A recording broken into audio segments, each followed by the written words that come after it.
6, the Honourable Ruth Dyson. Thank you, Mr Speaker. My question is to the Minister of Health. Can he guarantee New Zealanders will not have reduced access to health services this year? The Honourable Tony Ryle. Mr Speaker, there is more money in Vote Health than under the previous government, and there are more frontline services being delivered overall. The Honourable Ruth Dyson. Why did he give Parliament contradictory answers when I asked him about assessments? First saying that everyone would be assessed, and then later in an answer to the same question saying that everyone who wants an assessment would get one.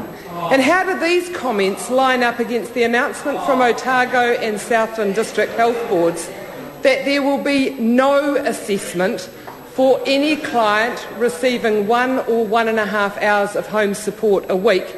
They'll just have that home help cut. Honourable Tony Ryle. Mr Speaker, with respect to the later point, the Otago District Health Board has made it clear that all those people will be offered an assessment, and if they seek an assessment, their hours will be maintained. Honourable Ruth Dyson. When he made the offer on Tuesday to personally intervene in any individual case of home support cuts, did he know that his ministerial colleague's office in Southland had told a 76-year-old woman with leukemia that the cuts to her home support were nothing to do with the government? The Honourable Tony Ryle. You're going to tell Bill English to not do that again? Mr Speaker, I would be unable to confirm the veracity of the member's claim, but what I would tell the member is that if anybody, if she has any constituent cases that may come up where people are unable to stay in their home or they will not be safe, then those cases should be brought to our attention and we will take action. Dr Paul Hutchison. Point of order. I beg your pardon, point of order, the Honourable Ruth Dyson. In the introductory comments to his answer, the Minister implied that what I was saying was untrue and that is unparliamentary. Order. No, I've asked the member to resume her seat. No, I don't think the Minister said that. He said he couldn't establish the veracity of the information contained in the question. I think that's not accusing the member of anything. That's just the member is doubting it, fair enough, but he's not accusing the member of saying anything false at all. I think it would be incorrect to interpret it that way. Dr. Paul Hutchison. Thank you, Mr Speaker. To the Minister of Health, why are the Otago and Southland DHBs having to review services being provided to their communities? The Honourable Tony Ryle. Mr Speaker, we have inherited significant clinical and financial problems at the Otago and Southland District Health Boards. These issues have been long-standing and unresolved, creating much uncertainty for local people and staff. These pressures are a large part of why locally they have come to the conclusion that the two boards should come together.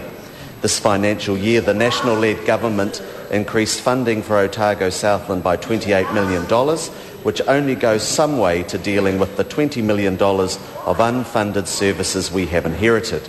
We are endeavouring to fill this gap steadily over some years, which is essential to securing the future of local health services for the people of Otago Southland. Point of order, the Honourable Trevor Mallard. I apologise for being sort of one supplementary behind because I wanted to remind myself, go back to my old Latin and the word veracity.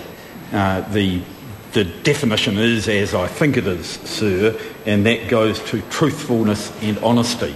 The Minister used that word in relation to the information supplied by the Minister. If he said it was factually incorrect, by Ruth Dyson. If he said it was factually incorrect or wrong or inaccurate, that would be fine. But doubting someone's truthfulness or honesty is something which this House hasn't allowed in the past. Order. I'm not going to go back to this particular issue. I think, while I accept the members looked up the meaning of veracity in the Collins English Dictionary, I totally accept that. I think that in common usage today, it does not mean to imply that someone is intentionally not telling the truth.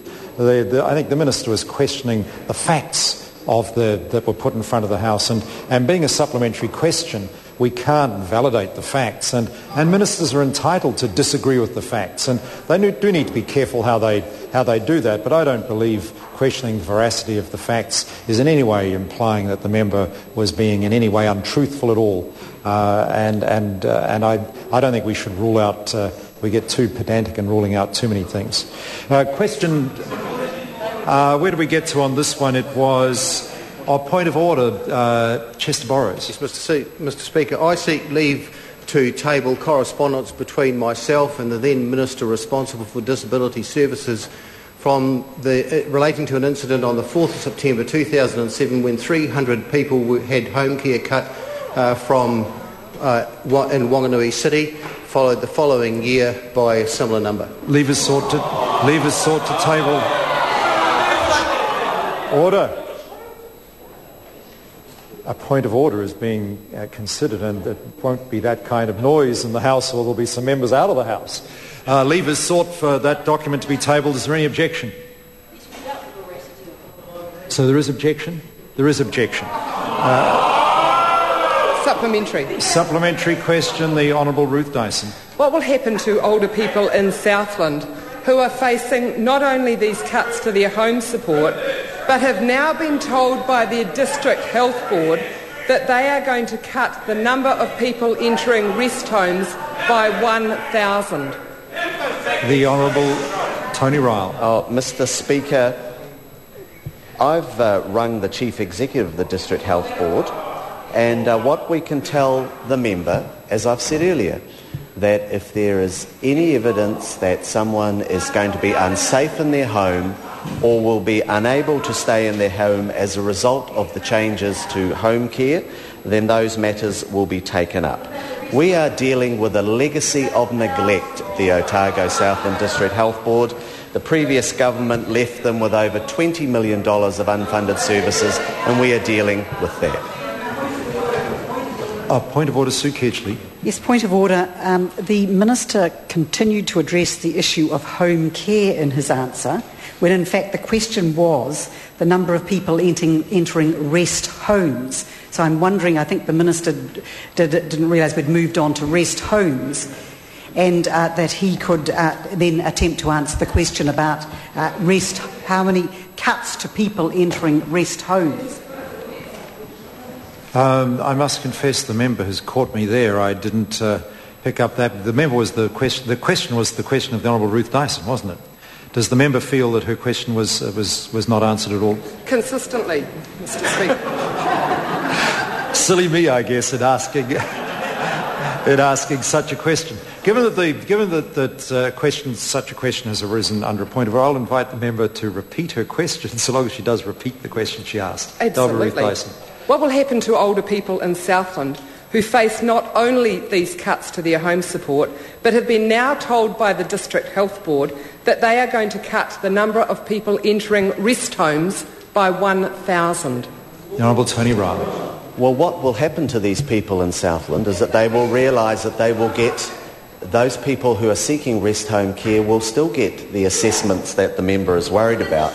But what Mrs Dyson needs to realise is that the government has inherited a very difficult situation at Otago Southland, which has created a lot of uncertainty for staff, and we are endeavouring to deal with the $20 million of unfunded services that we inherited from the previous government. That's right. Point of order, the Honourable Ruth Dyson. I seek leave to table comments from Mr Peter Harding, an 81-year-old Invercargill man who has agreed for his name and feelings to be made known publicly, who says that without his home support, his home will be like a prison. Before the member goes through what's been said, can I establish the source of the document? Because leave is being sought to table a document. Harding, 81-year-old Invercargill man, is reported in the Southland Times yesterday. No, I think we won't be seeking leave to table reports in a significant newspaper. Yes, supplementary. Dr. Paul Hutchison. Thank you, Mr. Speaker. To the Minister of Health, what changes to patient services, if any, is he aware of that have been undertaken in recent years as DHBs look to live within their means? Honourable Tony Ryle. Mr. Point of order, the Honourable Trevor Mallard. I've just sort of making sure that you were going to remind the Minister to stay within areas of his responsibility. Order. I don't think the member should